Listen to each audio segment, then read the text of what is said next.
पौराणिक कथा के अनुसार सुलोचना नागराज वासुकी की पुत्री और लंका के राजा रावण के पुत्र मेघनाथ की पत्नी थी।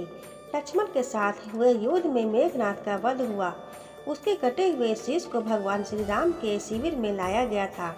अपनी पति की मृत्यु का समाचार सुनकर सुलोचना ने अपने ससुर रावण से श्री राम के पास जाकर पति का शीश लाने की प्रार्थना की, लेकिन रावण इसके लिए तैयार नहीं हुआ।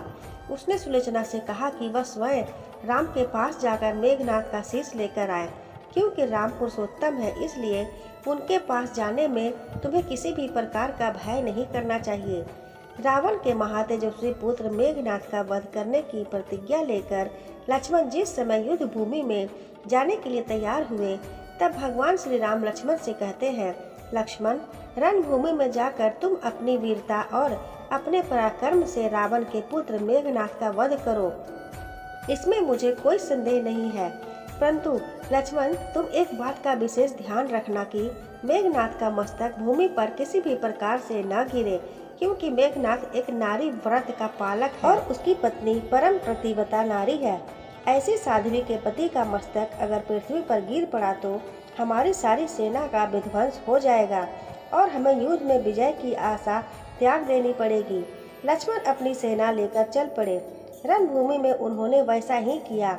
युद्ध में अपने बाण से उन्होंने मेघनाथ का मस्तक काट दिया, पर उसे पृथ्वी पर नहीं गिरने दिया।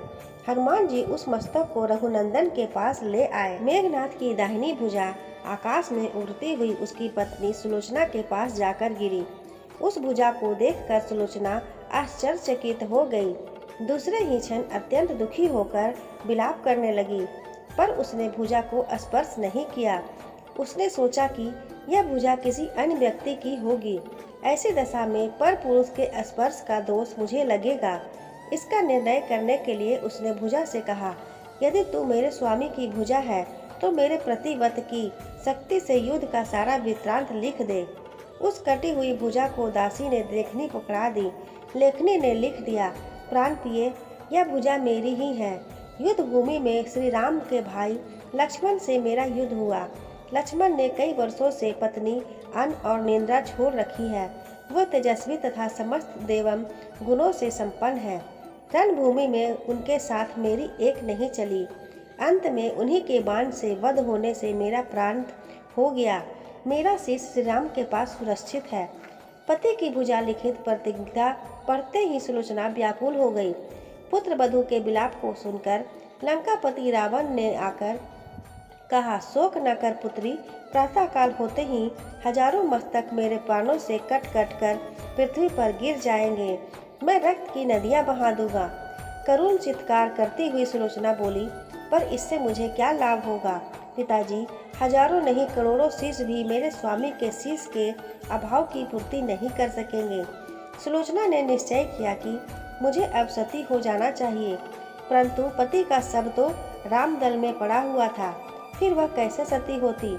जब अपने ससुर रावण से उसने अपना अभिप्राय कहकर अपने पति का शव मंगवाने के लिए कहा, तब रावण ने उत्तर दिया, देवी, तुम स्वयं ही रामदल में जाकर अपने पति का शव प्राप्त करो।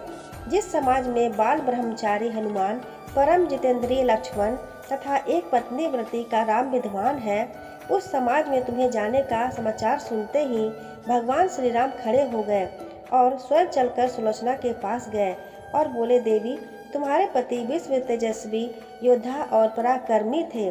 उनमें बहुत से सद्गुण थे, लेकिन विधि के लेख को कौन बदल सकता है? आज तुम्हें इस तरह देखकर मेरे मन में पीड़ा हो रही है। यह सुनकर सुलोचना भगवान श्री राम की स्तुति करने लगी। भगवान श्री राम ने सुलोचना को कहा, देवी, मुझे लज्जित न करो। पतिव्रता की महिमा अपार है। मैं जानता हूँ कि तुम परम सती हो। तुम्हारे सतीत्व से तो विश्व की थरता है। अपने स्वयं यहाँ आने का कारण बताओ। मैं तुम्हारी किस प्रकार सहायता कर सकता हूँ? सुलोचना ने अश्रुपूरित नयनों से प्रभु की ओर देखा और बोली, रघुवेंद्र, मैं सती होने के लिए अपने पति का मस्तक लेने के लिए यहाँ पर आई हूँ। भगवान श्री राम ने शीघ्र ही असम्मान मेघनाथ का शीश मंगवाया और सुलोचना को दे दिया। पति का छिन्न शीश देखते ही सुलोचना का हृदय अत्यधिक द्रवित हो गया। उसकी आंखें बड़े जोरों से बरसने लगी। रोते रोते उसने पास खड़े लक्ष्मण की ओर देखा और कहा, सुमित्रा नंदन, तुम भूल कर भी गर्व मत करना कि मेघनाद का वध मैंने किया है। मेघनाद को धराशायी करने की शक्ति विश्व में किसी के पास भी नहीं थी। यह तो 2 पतिव्रता नारियों का भाग्य था। आपकी पत्नी भी पतिव्रता है और मैं भी पति चरणों में अनुरक्ति रखने वाली उनकी अनन्य उपासिका हूँ। पर मेरे पतिदेव पतिव्रता नारी का अपहरण करने वाले पिता का अन्न खाते थे और उन्हीं के लिए युद्ध में उतरे थे। इसी से मेरे जीवन साथी परलोक सिधारे। सभी योद्धा सुलोचना को श्री राम शिविर में देखकर चकित थे।